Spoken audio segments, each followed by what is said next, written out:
انس رضی اللہ تعالیٰ عنہ ارشاد فرماتے ہیں کہ نبی علیہ الصلوۃ والسلام نے ارشاد فرمایا، من احب سنتی فقد احبنی، جس شخص نے میری سنت سے محبت کی اس نے مجھ سے محبت کی، ومن احبنی کان معی فی الجنہ، اور جو مجھ سے محبت کرے گا وہ جنت میں میرے ساتھ ہوگا۔ تو اس حدیث مبارکہ سے یہ بات ثابت ہو رہی ہے کہ جو شخص نبی علیہ الصلوۃ والسلام کی سنت کا شیدائی ہو،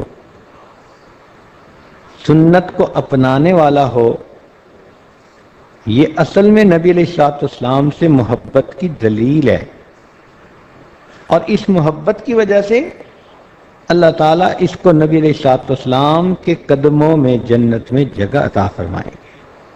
سنت نبی علیہ الصلوۃ والسلام کی عادت مبارکہ کو کہتے ہیں، آپ کے طریقہ کار کو کہتے ہیں۔ چنانچہ پوری زندگی میں نبی علیہ الصلوۃ والسلام نے جس کام کو جس طرح سے کیا، اس کام کو اس طرح سے کرنا یہ سنت کہلاتا ہے۔ لہذا ہمیں چاہیے کہ ہر کام میں نبی علیہ السلام کی سنت کو اپنائیں۔ سنت کو اپنانے والا نبی علیہ الصلوۃ والسلام کی اداؤں کو محفوظ کرنے والا ہوتا ہے، اور یہ محبت کا تقاضا ہے۔ آپ خود غور کریں، ماں کو بیٹے سے پیار ہوتا ہے تو بیٹا دودھ کو ددو کہتا ہے تو ماں بھی کہتی ہے میں ابھی تمہیں ددو دیتی ہوں۔ اب وہ دودھ نہیں کہہ رہی،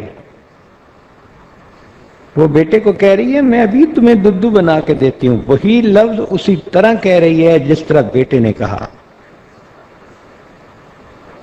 تو محبت کی وجہ سے ماں نے اس لفظ کو اس طرح ادا کیا جس طرح بیٹے نے کہا تھا۔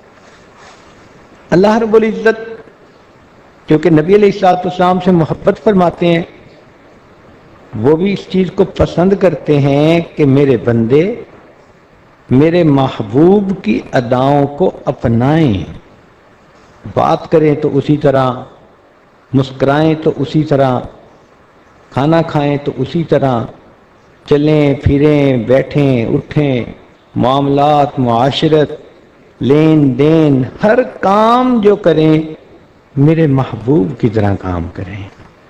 کام یہ کر رہے ہوں اور ان کے کام کو دیکھ کے مجھے محبوب کی یاد آ رہی ہے۔ تو سنت پر عمل کرنے والا نبی علیہ الصلوۃ والسلام کی اداؤں کا محافظ ہے۔ چنانچہ محبت الہی کی علامت یہی ہے کہ انسان اللہ سے محبت، نبی علیہ السلام کی اتباع کرے۔ نبی علیہ السلام نے فرمایا علیکم بسنتی، تمہارے اوپر میری سنت پر عمل کرنا لازم ہے۔ عورتوں کے لیے یہ مثال سمجھنی آسان ہے۔ دیکھیں، شادی بیاہ کے موقع پر دلہن کو تیار کیا جاتا ہے، ہاتھوں پہ مہندی لگائی جاتی ہے۔ انڈرسٹینڈنگ یہ ہوتی ہے کہ ہاتھوں پر مہندی لگانے سے اس کے ہاتھ خاوند کی نظر میں خوبصورت ہو جائیں گے۔ بازو میں چوڑیاں پہناتے ہیں کہ چوڑیاں پہننے سے بازو زیادہ خوبصورت لگیں گے۔ انگلیوں میں ڈائمنڈ کے رنگ ڈالے جاتے ہیں کہ اس سے انگلیاں زیادہ خوبصورت نظر آئیں گی۔ بازو میں بریسلیٹ پہنتی ہیں کہ بازو زیادہ خوبصورت نظر آئیں گے۔ گلے میں لاکٹ ڈال لیتی ہیں، گلا زیادہ خوبصورت نظر آئے گا۔ کانوں میں بالیاں ڈال لیتی ہیں کہ کان زیادہ خوبصورت نظر آئیں گے۔ تو مختلف اعضاء میں جو زیورات پہنتی ہیں تو وہ سمجھتی ہیں کہ ہر وہ عضو جس میں زیور پہنا جائے گا وہ خامد کو خوبصورت نظر آئے گا۔ بالکل اسی طرح مومن اپنے جسم کے جس عضو کو نبی علیہ الصلوۃ والسلام کی سنت کے مطابق بنائے گا، اس کا وہ عضو اللہ رب العزت کی نظر میں خوبصورت بن جائے گا۔ چنانچہ جو شخص سر کے بالوں سے لے کے پاؤں کے ناخنوں تک سنت کے مطابق ڈھل جائے، وہ اللہ رب العزت کا محبوب بن جاتا ہے۔ قرآن مجید نے تصدیق کر دی، قل ان کنتم تحبون اللہ فاتبعونی، میرے محبوب فرما دیجئے اگر تم اللہ سے محبت کرتے ہو تو میری اتباع کرو، میرے جیسے بننے کی کوشش کرو، یحببکم اللہ، اللہ تعالیٰ اس کے بدلے تم ہم سے محبت فرمائیں گے۔ تو ہم اللہ کے محبوب بن جائیں، کس قدر عزت افزائی کی بات ہے۔ اور اس کا طریقہ یہ ہے کہ ہر کام کو سنت کے مطابق کرنے کی عادت ڈالیں۔ دیکھیں آپ کھانا تو کھاتی ہی ہیں، لیکن اگر سنت طریقے پر کھانا کھائیں گی تو کھانے کی ضرورت بھی پوری ہوئی، اور اس سے بڑھ کر اللہ رب العزت بھی راضی ہو گئے۔ لہذا دسترخوان بچھا کے کھانا، سارے گھر والوں کا مل بیٹھ کے کھانا، سنت طریقے پہ بیٹھنا، کل بیمینک وکل مما یلیک، داہنے ہاتھ سے کھانا، اپنے قریب پلیٹ سے کھانا۔ اس عاجز کی کتاب ہے با ادب با نصیب، اس کتاب کو پڑھیں، بچوں کو بھی سمجھائیں، اور کھانے پینے، اٹھنے بیٹھنے، لباس، کردار، ہر چیز میں اس کے مطابق اپنی عادت کو بناتی جائیں تو خود بخود آپ اپنے آپ کو سنت سے سجا لیں گی، اور اللہ رب العزت پھر آپ سے محبت کرنے لگ جائیں گے۔ نبی علیہ الصلوۃ والسلام نے ارشاد فرمایا، من احب سنتی فقد احبنی، جس نے مجھ سے محبت کی، جس نے میری سنت سے محبت کی، اس نے مجھ سے محبت کی۔ ومن احبنی کان معی فی الجنہ، اور جس نے مجھ سے محبت کی وہ جنت میں میرے ساتھ ہوگا۔ ایک اور حدیث مبارکہ ہے، من تمسک بسنتی عند فساد امتی فلہ اجر 100 شہید، کہ جس نے میری سنت کو تھام لیا ایسے وقت میں جو فساد کا وقت ہو، جب امت اس سنت کو چھوڑ چکی ہو، تو اس بندے کو اللہ رب العزت 100 شہیدوں کا ثواب عطا فرمائیں گے۔ نبی الاسلام نے فرمایا، ترکت فیکم امرین، میں تمہارے درمیان 2 چیزیں چھوڑے جا رہا ہوں، لن تدلوا ان تمسکتم بہما، تم ہرگز گمراہ نہیں ہوگے اگر تم ان 2 چیزوں کو تھامے رکھو گے، کتاب اللہ و سنتی، ایک اللہ کی کتاب اور دوسرا میری سنت۔ تو ہم سنت کے شیدائی بن جائیں۔ امام مالک رحمۃ اللہ علیہ فرماتے تھے، ان سنت مثل سفینۃ نوح علیہ السلام، کہ سنت کی مثال نوح علیہ السلام کی کشتی کی مانند ہے، من رکبہا نجا، جو اس کشتی میں سوار ہو گیا وہ نجات پا گیا، ومن تخلف عنہا غرق، اور جو پیچھے رہ گیا وہ غرق ہو گیا۔ تو ایمان محفوظ ہو جاتا ہے جب انسان سنت سے اپنے آپ کو سجا لیتا ہے۔ شیخ عبد القادر جیلانی رحمۃ اللہ علیہ فرمایا کرتے تھے، اساس الخیر متابعت نبی صلی اللہ علیہ وسلم فی قولہ و فعلہ، قال میں اور حال میں نبی علیہ الصلوۃ والسلام کی پیروی کرنا یہ خیر کی بنیاد ہے۔ شاہ عبد العزیز رحمۃ اللہ علیہ نے فتح القدیر میں لکھا ہے، من تہاون بسنت عوقب بحرمان الفرائض، جو شخص سنت پر عمل کرنے میں سستی کرتا ہے وہ فرائض کی ادائیگی سے محروم ہو جاتا ہے۔ تو جیسے ایک حفاظتی آڑ ہوتی ہے، سنت پر عمل کرنے سے انسان کے فرائض محفوظ ہو جاتے ہیں۔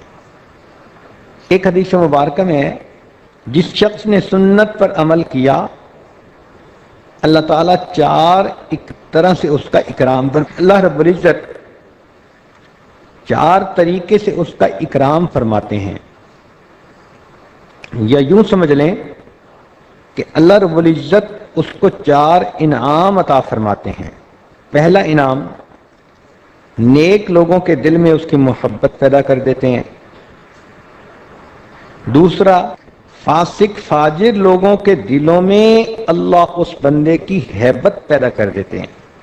اب یہ کتنے بڑے انعام ہیں۔ حاسدین مخالفین کے دل میں اللہ ہیبت ڈال دیتے ہیں تو وہ بندے کو نقصان نہیں دیتے، اور جو نیک لوگ ہوتے ہیں صالحین، ان کے دلوں میں اللہ محبت ڈال دیتے ہیں۔ تیسرا انعام کہ سنت پر عمل کرنے والے شخص کے رزق کو اللہ وسیع فرما دیتے ہیں، رزق میں برکت ہو جاتی ہے، غیر کی محتاجی سے جان چھوٹ جاتی ہے۔ اللہ تعالیٰ اپنے غیبی خزانوں سے اس بندے کو رزق مہیا فرماتے ہیں۔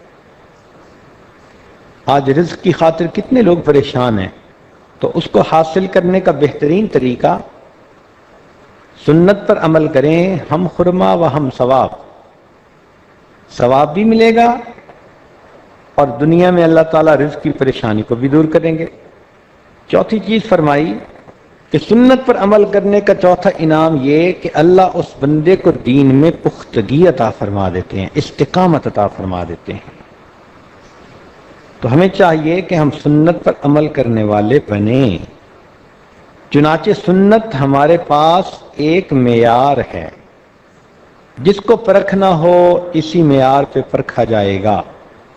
کون بندہ کتنا نیک ہے، اس کے لیے جو آپ کے پاس پیمانہ ہے وہ یہ کہ دیکھیں اس کی زندگی سنت کے کتنا قریب ہے۔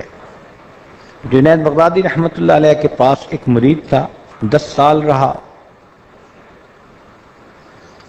10 سال کے بعد کہنے لگا کہ حضرت اجازت دیں، میں کسی اور بزرگ کے پاس جانا چاہتا ہوں۔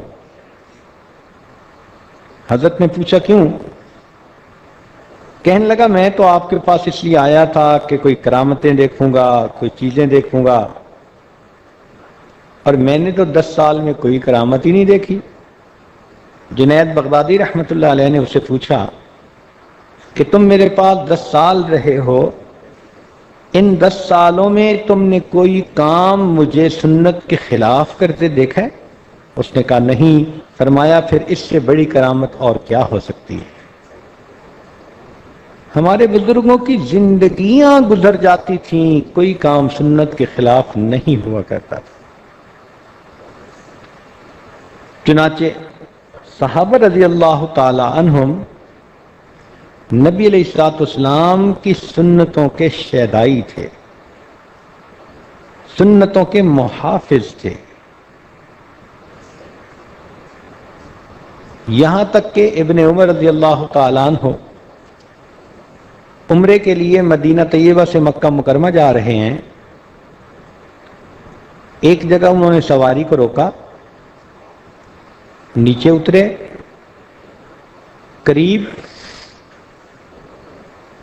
ایک درخت کے پاس گئے اور زمین پر اس طرح بیٹھ گئے جیسے انسان قضائے حاجت سے فارغ ہونے کے لیے بیٹھتا ہے، اور تھوڑی دیر بیٹھ کے اٹھے اور پھر واپس آ کر سوار ہوئے اور چل پڑے۔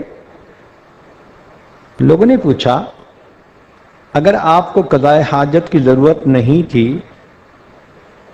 تو آپ بیٹھے کیوں، وقت کیوں ضائع کیا؟ تو ابن عمر رضی اللہ عنہ نے جواب دیا کہ ایک مرتبہ میں اپنے پیارے آقا صلی اللہ علیہ وسلم کے ساتھ سفر کر رہا تھا، میرے محبوب یہاں تشریف لائے تھے، آپ نے سواری کو کھڑا کیا، اترے، قضائے حاجت سے فراغت حاصل کی، دوبارہ سوار ہو کر آگے چلے۔ جب میں یہاں پہنچیا تو میرے دل نے کہا کہ میں بھی اسی عمل کو کروں جس کو میرے محبوب نے کیا، تو مجھے ضرورت نہیں تھی، لیکن میں کچھ دیر بیٹھا اور پھر چل پڑا۔ میں نے نبی علیہ الصلوۃ والسلام کی ایک ادا کی حفاظت کی۔ ایک صحابی افریقن کنٹریز کے رہنے والے تھے، حبشی تھے،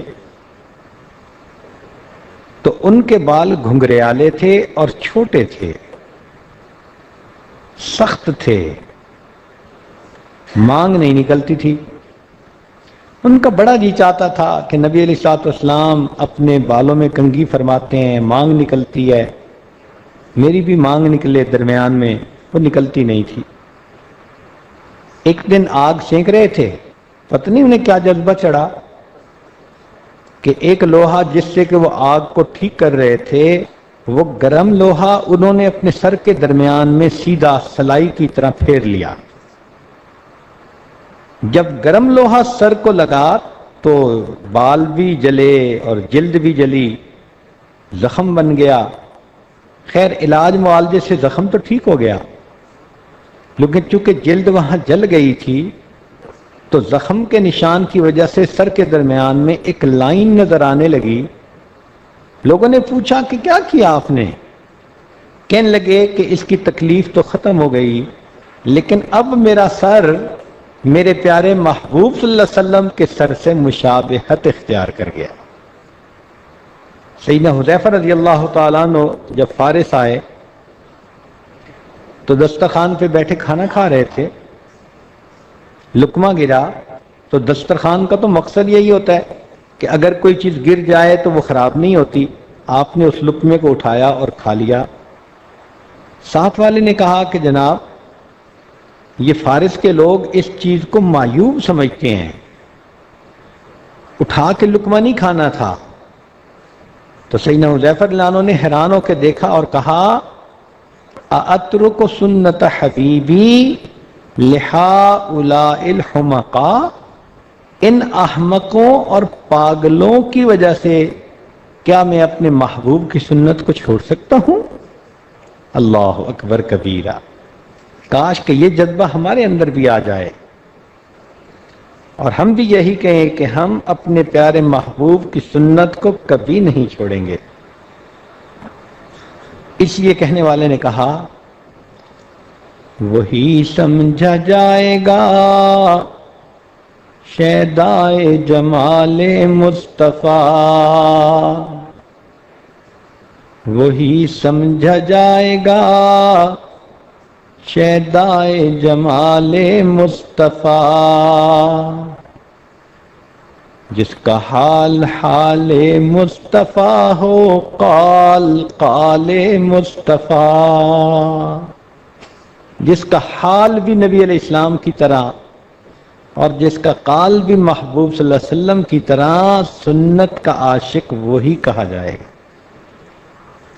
قریب کے زمانے میں ہمارے اکابرین علماء دیوبند سنتوں کے شیدائی، چنانچہ حضرت مولانا قاسم نانوتوی رحمۃ اللہ علیہ، پتہ چلا کہ فرنگی نے ان کے وارنٹ گرفتاری جاری کر دیے تو حضرت نانوتوی رحمۃ اللہ علیہ روپوش ہو گئے۔ لوگوں نے دیکھا کہ 3 دن کے بعد پھر مسجد میں کہا کہ حضرت آپ کے وارنٹ گرفتاری جاری ہو چکے اور آپ پبلک پلیس پر ہیں، یہ کافر آپ کو پکڑ لیں گے اور پھر پتہ نہیں سولی لٹکائیں یا کیا کریں۔ تو حضرت نانوتوی رحمۃ اللہ نے جواب دیا کہ میں نے نبی علیہ الصلوۃ والسلام کی مبارک زندگی پر غور کیا، مجھے 3 دن رات غار ثور میں روپوشی کے ملتے ہیں، میں نے اس حدیث پر عمل کر لیا، اب میں پھر پبلک پلیس میں آ گیا ہوں، اگر وہ مجھے گرفتار کر لیں گے تو میں گرفتار ہونے کے لیے تیار ہوں۔ حضرت گنگوہی رحمۃ اللہ علیہ ایک ایک عمل میں سنت پر عمل کرتے تھے۔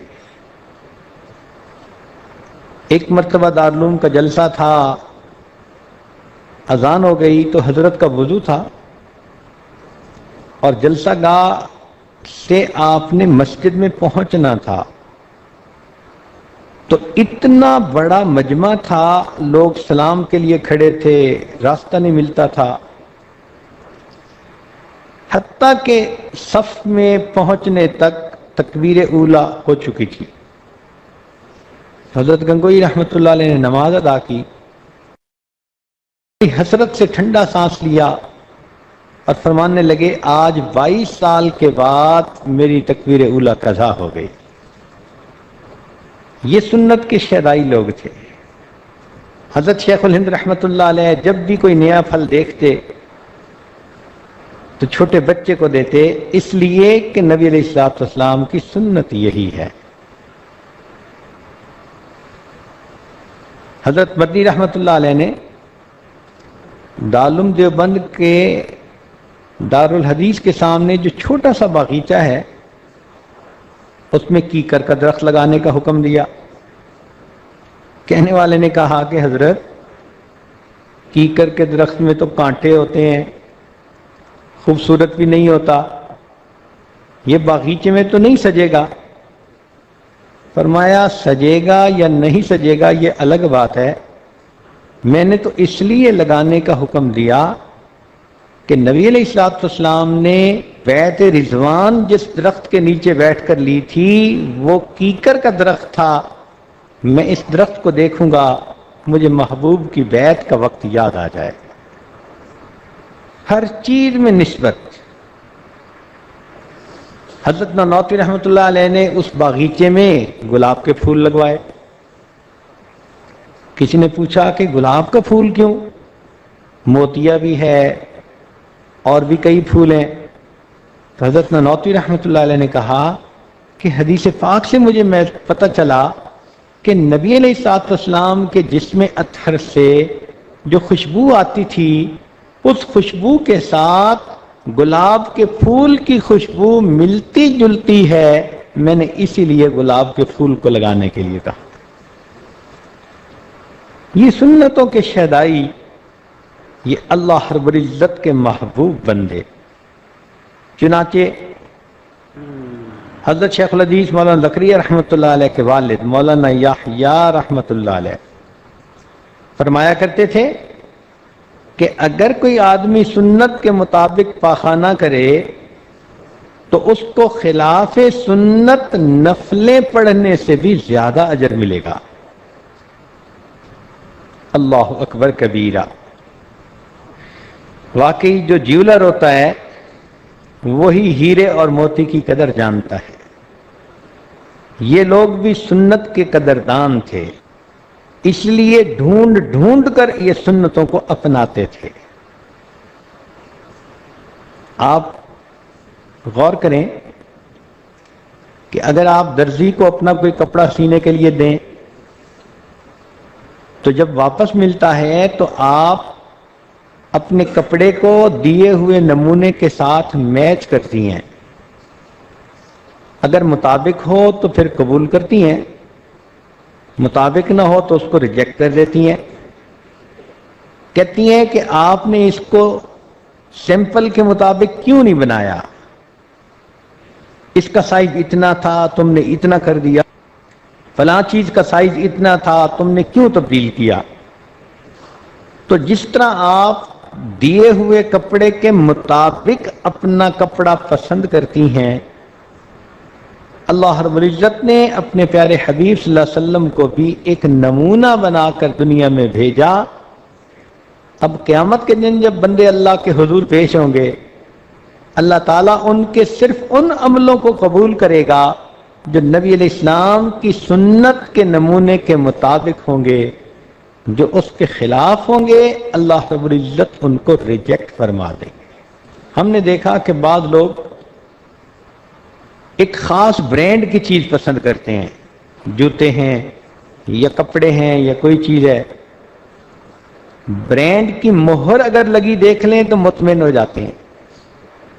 قیامت کے دن یہی ہوگا، فرشتے کھڑے ہوں گے، بندے کے اعمال کو پیش کیا جائے گا، جس عمل پر سنت کی مہر لگی ہوگی وہ عمل اللہ کے ہاں قبول ہوگا، اور جو سنت کے خلاف ہوگا اس عمل کو ریجیکٹ کر دیا جائے گا۔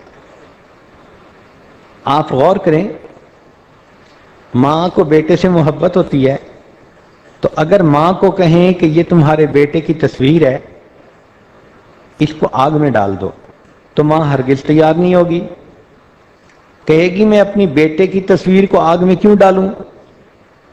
تو اگر ایک ماں محبت کی وجہ سے بیٹے کی تصویر کو آگ میں ڈالنا پسند نہیں کرتی تو قیامت کے دن اللہ رب العزت اپنے محبوب کے چہرے سے مشابہت رکھنے والے لوگ جو محبوب کی تصویر کی مانند ہوں گے ان کو بھی جہنم میں ڈالنا پسند نہیں فرمائیں گے۔ کہتے ہیں کہ جب فرعون نے موسیٰ علیہ السلام سے کہا کہ جادوگروں کو میں بلاتا ہوں تمہارے ساتھ مقابلہ ہوگا، آپ نے فرمایا ٹھیک ہے۔ تو مقابلے کے لیے جادوگر آئے۔ اس زمانے کا دستور تھا کہ دونوں فریق ایک لباس ایک کاسٹیوم میں آتے تھے۔ تو جو افسران تھے پہلے تو انہوں نے موسیٰ علیہ السلام سے کہا کہ آپ جادوگروں والا لباس پہنے، آپ نے انکار کیا۔ انہوں نے سوچا کہ اب حل یہ ہے کہ جادوگروں کو موسیٰ علیہ السلام جیسا جبہ پہنا دیں۔ چنانچہ سارے جادوگر جبہ پہن کر آ گئے، مقابلہ ہوا۔ اللہ رب العزت نے موسیٰ علیہ السلام کو کامیابی سے نوازا، اس پر جادوگر ایمان لے آئے۔ فرعون نے ان کو بہت سخت سزا دی، مگر یہ جادوگر اس امتحان میں کامیاب ہوئے۔ تو حضرت موسیٰ علیہ السلام کو بڑا تعجب ہوا، کوطور پر حاضر ہوئے، کہا کہ اے پروردگار عالم، آپ نے تو بائی نیم مجھے بھیجا تھا فرعون کی طرف، اذهب الى فرعون انه طغى۔ فرعون کو تو ہدایت ملی نہیں، جادوگروں کو ہدایت مل گئی۔ اللہ رب العزت نے فرمایا کہ میرے پیارے موسیٰ علیہ السلام، جب میں ہدایت کے فیصلے کرنے لگا تو میری رحمت نے اس چیز کو زیادہ پسند کیا کہ جن کو میرے نبی علیہ السلام کے ساتھ زیادہ مشابہت ہے ان کو میں ہدایت پہلے دوں۔ تو چونکہ جادوگروں کا لباس آپ کے لباس کی طرح تھا، میں نے ان کو ہدایت کی نعمت سے نواز دیا۔ اگر بنی اسرائیل کا کوئی بندہ ایک نبی علیہ السلام کی مشابہت کرتا ہے مجبور ہو کر، اللہ کو وہ بھی اچھی لگتی ہے، تو امت محمدیہ کا نوجوان اگر نبی علیہ السلام کی سنت پر محبت کی وجہ سے عمل کرے گا، اللہ رب العزت کو وہ کتنا پیارا لگے گا۔ تو اس لیے آپ گھروں میں اپنے نوجوان بچوں کو سنت پر عمل کی ترغیب دیں، اپنے خامدوں کو سنت کا شیدائی بنائیں، خود بھی ہر کام میں سنت پر عمل کریں۔ آپ کا گھر اگر سنتوں کا گلشن بن گیا تو یہ جنت کا نمونہ بن جائے گا، اور اس کے بدلے آپ جنت میں گھر کی حقدار بن جائیں گی۔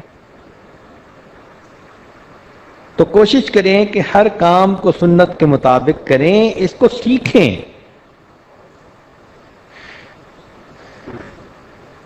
حضرت شاہ ولی اللہ مدد دہلوی رحمۃ اللہ علیہ فرماتے ہیں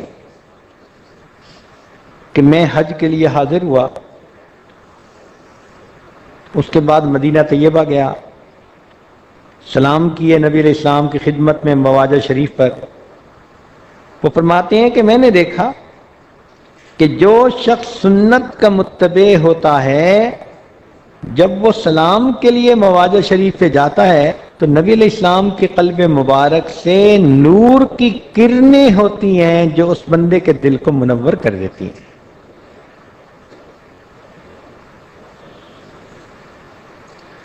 آج کیسا وقت آ گیا، ہمارے گھروں میں نبی علیہ السلام کی سنتوں پر عمل کرنے میں کوتاہی ہے۔ کئی مائیں تو ایسی ہیں کہ بیٹا اگر اپنے چہرے پہ ریش یعنی سجائے تو ان کو اچھا نہیں لگتا چہرہ، مخالفت کرتی ہیں کہ تم جلدی سے شیو کرواؤ۔ اصل میں کسی نے سمجھایا نہیں نا کہ سنت پر عمل کرنے کا کیا اجر ہے۔ اگر پتہ ہوتا تو اس کو تو خوشی ہوتی۔ ہمارے ایک جامعہ میں بچی پڑھ کر فارغ ہوئی تو انڈسٹریلسٹ کی بیٹی تھی،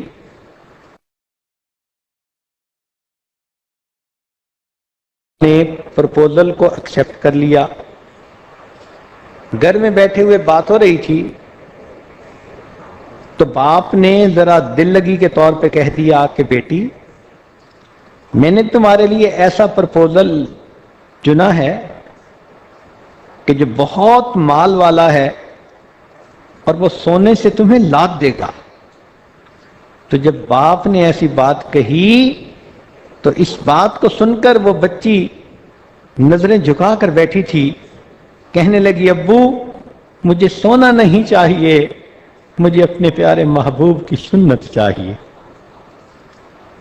جب عورتیں دین کا علم حاصل کریں گی تو پھر ان کو سنت کی اہمیت اور قدر کا پتہ چلے گا، پھر یہ سنت پر جان چھڑکنے والی بن جائیں گی۔ ہمارے اکابر سنت کے کتنے پابند تھے۔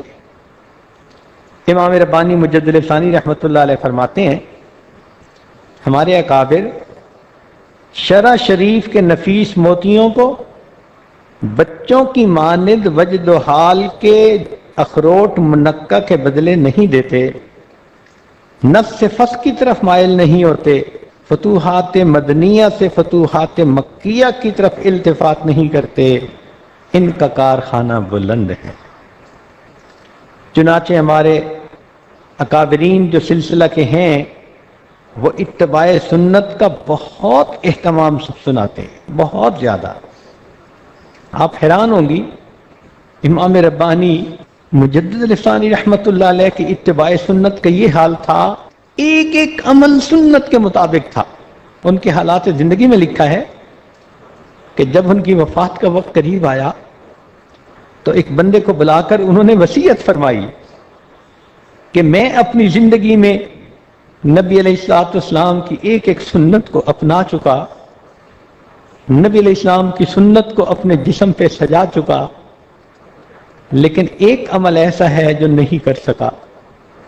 وہ کیا کہ ایک مرتبہ سیدنا حسین رضی اللہ تعالیٰ عنہ آئے، بچے تھے، نبی علیہ الصلوۃ والسلام نے انہیں گود میں لیا تو سیدنا حسین رضی اللہ عنہ نے پیشاب کیا۔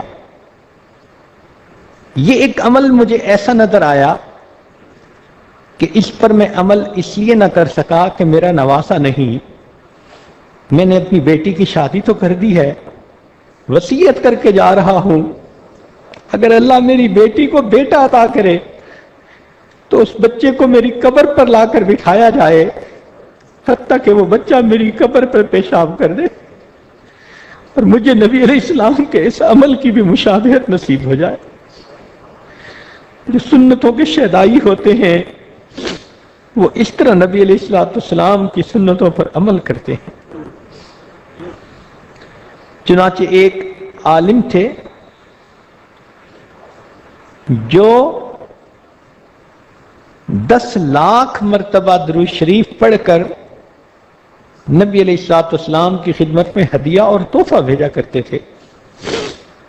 کہتے ہیں کہ ایک مرتبہ ان کو نبی علیہ السلام کی زیارت نصیب ہوئی تو انہوں نے خواب میں دیکھا کہ نبی علیہ السلام کے سینے اتھر پر زخم کے نشان ہیں، تو پوچھا اے اللہ کے پیارے حبیب صلی اللہ علیہ وسلم یہ آپ کے سینہ پہ زخم کے نشان کیا، دشمنوں نے لگائے؟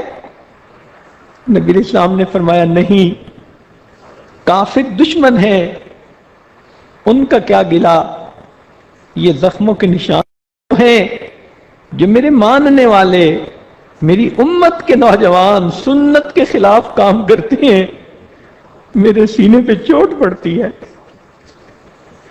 یہ تو اپنے ہیں، تم تو غیروں کی بات کرتے ہو، ہم نے اپنے بھی آزمائے ہیں۔ تم تو غیروں کی بات کرتے ہو، ہم نے اپنے بھی آزمائے ہیں۔ لوگ کانٹوں سے بچ نکلتے ہیں، ہم نے پھولوں سے زخم کھائے ہیں۔ میری امت کے نوجوان جب کوئی عمل سنت کے خلاف کرتے ہیں تو میرے سینے پر زخم لگ جاتا ہے۔ آج سوچیں ہم اپنے گھروں میں کتنے کام سنت کے خلاف کرتی ہیں۔ حیرت کی بات ہے 1 روپے کا بلب اگر ٹوٹ جائے بچے سے، ماں اسے تھپڑ لگا دیتی ہے۔ وہی بچہ اگر نبی علیہ السلام کی سنت کو توڑتا ہے، ماں کے دل میں احساس نہیں ہوتا، ماں اسے نہیں روکتی ٹوکتی، محسوس ہوتا ہے کہ سنت کی قدر 1 روپے کے برابر بھی نہیں ہے۔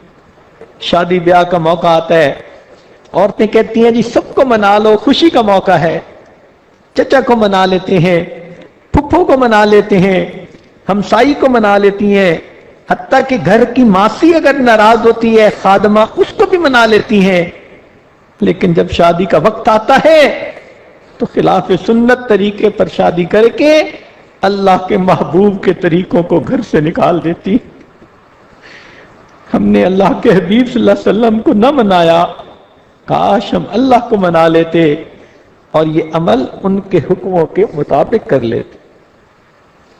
کل قیامت کے دن اگر نبی علیہ الصلوۃ والسلام کے سامنے حاضری ہوئی اور اللہ کے پیارے حبیب صلی اللہ علیہ وسلم نے دیکھا کہ ہمارے جسم پر سنت سجی ہوئی نہیں، ہمارے عمل سنت کے مطابق